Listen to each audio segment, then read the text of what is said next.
Hello everyone. आज हम drug safety की क्रूशियल एरिया में कदम रखेंगे। तो आइए शुरू करते हैं।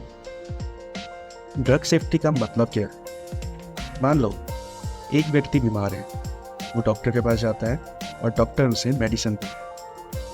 पर डॉक्टर कौन सी मेडिसिन देगा? और बीमार होने भी लोग डॉक्टर के पास ही क्यों जाते हैं?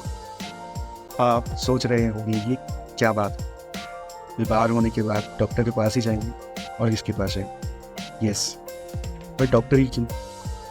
बिकॉज डॉक्टर ने human body, medicine and diseases को स्टडी किया है। सो उसे पता है कि ह्यूमन बॉडी में अगर कोई डिजीज़ है या डिजीज़ का कोई सिम्टम है तो कौन सी मेडिसिन या मेडिसिन्स देनी है।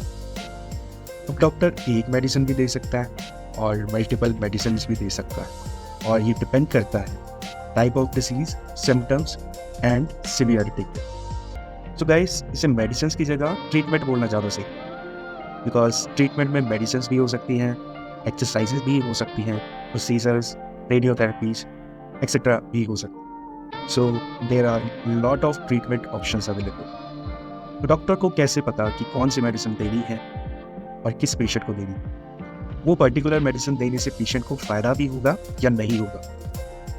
तो गाइस, जब भी कोई ड्रग मार्केट में आती है उससे पहले क्लिनिकल ट्रायल्स होते हैं। तो क्लिनिकल ट्रायल्स को समझने से पहले ये जानते हैं कि मेडिसिन एक बेसिक लेवल पे क्या हो। तो आसान भाषा में मेडिसिन का मतलब है सब्सटेंस और मॉलिक्यूल जिनका हम इस्तेमाल करते हैं टू ट्रीट और एलिविएट वेरियस हेल्थ कंडीशंस और इलनेसेस। ये अलग अलग फॉर्म में हो सकते हैं। ये पिल्स भी हो सकते हैं, लिक्विड्स, इंजेक्शंस या क्रीम्स भी हो सकते हैं।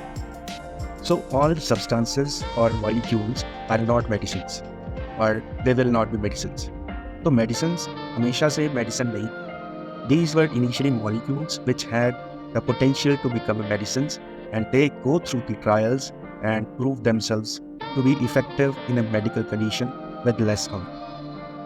तो क्लिनिकल ट्रायल्स के भी डिफरेंट फेजेस होते हैं, 0, 1, 2, 3, 4। इसके बारे में हम बाद के वीडियोस में बात करेंगे और समझेंगे।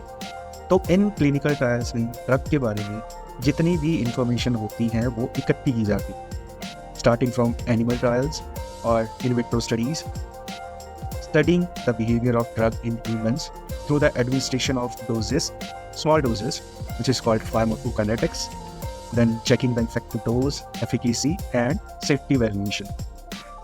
ट्रायल फेजेस का स्टार्ट होता है 2 से 20 हेल्दी वॉलंटियर्स पे टेस्टिंग के साथ, और फेज 3 तक आते आते इसकी टेस्टिंग होती है अप टू 1000 to 5000 इंडिविजुअल या फिर पेशेंट्स के ऊपर। और इस सारे प्रोसेस में ऑन एन एवरेज 10 साल लग जाते हैं। जी हाँ दोस्तों, तो एक मॉलिक्यूल को एक ड्रग बनने में ऑन एन एवरेज 10 साल लग जाते हैं। जब ट्रायल के इनिशियल फेजेस का अप टू फेज 3 और जो ट्रायल के रिजल्ट्स हैं वो फेवरेबल रहते हैं, तो उन ट्रायल्स की रिपोर्ट जाती है हेल्थ अथॉरिटीज़ के पास।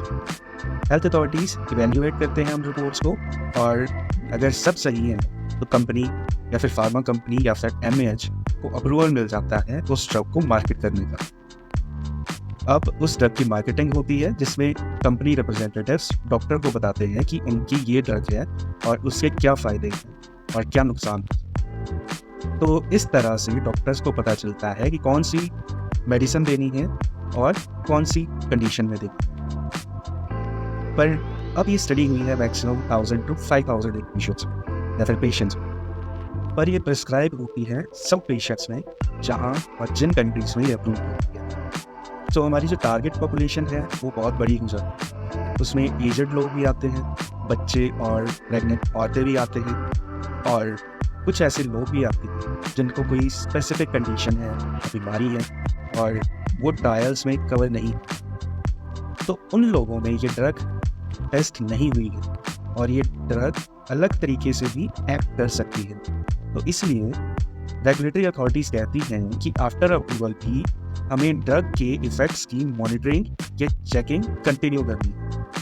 और अगर हमें ऐसे सिग्नल्स मिलते हैं कि कोई ड्रग साइड इफ़ेक्ट ज़्यादा कर रही है एंड उसके जो पॉजिटिव इफ़ेक्ट्स हैं वो कम हैं, तो उसके ऊपर फिर एक्शंस लिए जाते हैं। ये एक्शंस अलग अलग तरह के होते हैं।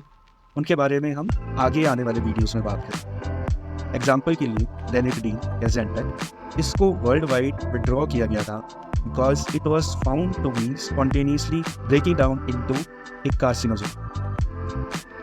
तो इसलिए हमें ड्रग सेफ्टी या फार्माकोविजिलेंस की रिक्वायरमेंट। अगर आप इंडिया में हैं तो आप एडवर्स इवेंट्स या साइड इफेक्ट्स को रिपोर्ट कर सकते हैं on PVPI portal which is called pharmacovigilance programme of India, and इसके डिटेल्स एंड फॉर्म्स का लिंक मैं आपको डिस्क्रिप्शन में डाल दूँ। सो ये था a small introduction what is the requirement for pharmacovigilance. So guys, thank you very much for being till the end. आगे आने वाले वीडियोस में हम बात करेंगे फार्माकोविजिलेंस की हिस्ट्री क्या है, गवर्निंग बॉडीज़ क्या हैं, क्या क्या रेगुलेशंस हैं और क्या क्या स्टेप्स होते हैं फार्माकोविजिलेंस एक्टिविटीज़ के लिए। Thank you very much guys.